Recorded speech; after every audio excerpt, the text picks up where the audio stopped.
Well, we've seen his face a lot over the last few days, but let's bring in our financial expert, Rick Reagan, to get his reaction to today's numbers. So, Rick, this looks very much like a repeat of yesterday for stocks. How long can stocks keep dropping at this pace? Well, that's the trillion-dollar question, right, Ryan? And by the way, we're now down almost 1,500 points on the Dow, so it's deteriorated.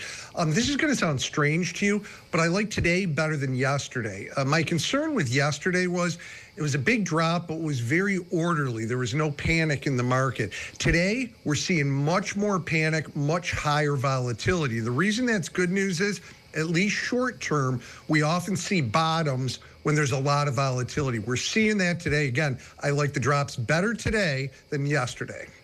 Okay, you mentioned panic. A lot of people might be looking at their accounts and they are nervous about what they see. And your advice has been selling off after the drop is usually a bad decision. Same advice today?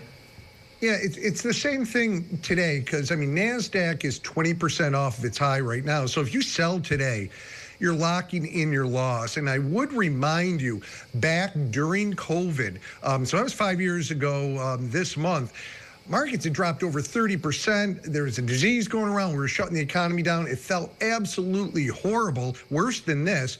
Yet that was one of the best buying opportunities of my professional career. So as painful as this is, and it's not going to be over today, I think you do need to stay pat. But if I'm right on this volatility, the good news is I think we're maybe coming to the end of the huge drops. But of course, any news out of Washington can easily change that. And you were saying the second half of the year might be better, right? That's it. I think you'll see a lot better policies for the market out of Washington with deregulation and tax reform. So we need to get through this. So I think, Ryan, next week by this time, we'll have a lot clearer picture. Hopefully by the end of the weekend, things will even be clear. Okay, providing context and calm as always. Our Rick Reagan. Thank you so much, sir. Take care.